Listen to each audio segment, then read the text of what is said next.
ఇది అట్లా. ఇంకో కేసు ఇది. పాపం పిల్లలు. అమీన్పూర్లో ముగ్గురు చనిపోయారు. తల్లిదండ్రుల తీరుపైన అనుమానాలు.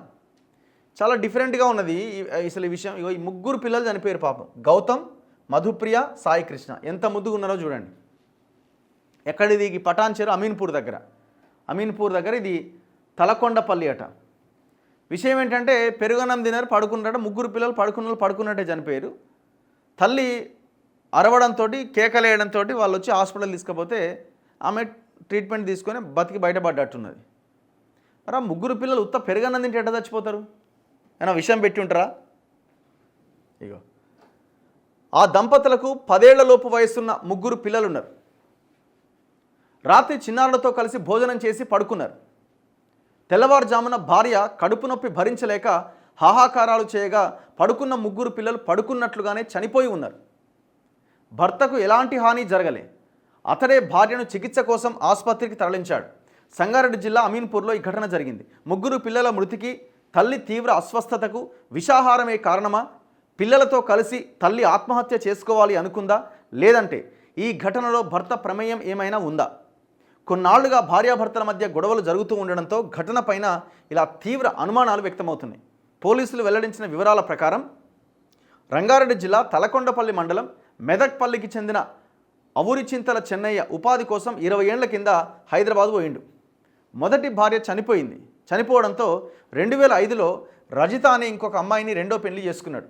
ఈ దంపతులకు సాయి కృష్ణ, గౌతమ్, మధుప్రియ సంతానం. ఈ కుటుంబం అమీన్పూర్ రాఘవేంద్ర కాలనీలోని అద్దె ఇంట్లో ఉంటోంది.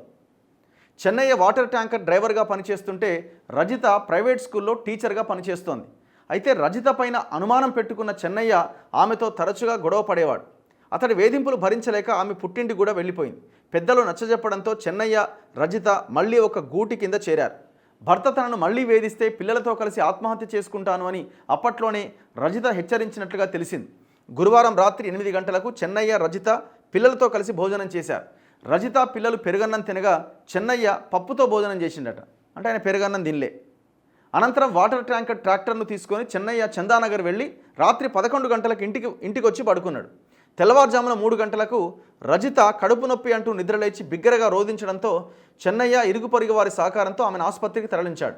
అయితే ఇంట్లో అప్పటికే 3 పిల్లలు నిద్రలోనే ప్రాణాలు కోల్పోయారు. ఇంట్లో పెరుగన్నం, ఇతర ఆహార పదార్థాలు క్లూస్ టీమ్ సేకరించి పరీక్షల కోసం ల్యాబ్కు పంపింది. నివేదిక వచ్చాక వాస్తవాలు తెలుస్తాయని, తల్లిదండ్రుల్లో ఎవరు దారుణానికి పాల్పడ్డారనేది విచారణలో తేలాల్సి ఉందన్నారు. రజిత తల్లిదండ్రులు, బంధువులు చెన్నయ్యపైనే అనుమానం వ్యక్తం చేస్తున్నారు. భార్యాభర్తల మధ్య తరచుగా గొడవలు జరుగుతున్నాయి. తల్లిదండ్రులు కన్నీరు మున్నీరు అవుతూ చెప్పారు. ఆ రోజు రాత్రి చెన్నయ్య పెరుగన్నం తినకపోవడం పైన కూడా రాత్రి 11ంటికి ఇంటికొచ్చి నురగలు కక్కుకున్న స్థితిలో విగత జీవులుగా పడి ఉన్న పిల్లలను గమనించకుండానే నిద్రకు ఉపక్రమించడం పైన అనుమానాలు వ్యక్తం చేస్తున్నాయి. చెన్నయ్యను పోలీసులు అదుపులోకి తీసుకొని ప్రశ్నిస్తున్నారు. సంపేషణ పిల్లల్ని కనబడుతూనే ఉంది కదా క్లియర్గా. ఎందుకు గంటారో, ఎందుకు ఇంత దారుణానికి ఓడిగడతారో అర్థం కాదు. ఎవడు మీకు హక్కు ఇచ్చిండు? అసలు మీకు కనే హక్కే, ఒక రకంగా చెప్పాలంటే మనకు ఆ కనే హక్కే లేదు. కన్నవాడినప్పుడు వాళ్ళని బాధ్యతగా చూసుకోవాల్సిన బాధ్యత మనదే, కానీ చంపేస్తున్నాం. ఎంత ఘోరం చూడండి. పిల్లలు ఫొటోస్ ఉన్నాయి, వాళ్ళ స్కూల్ బ్యాగ్స్, వాళ్ళ సెల్ఫ్లో వాళ్ళ పిల్లల చదువుకు బుక్స్. ఎంత దారుణం ఇది.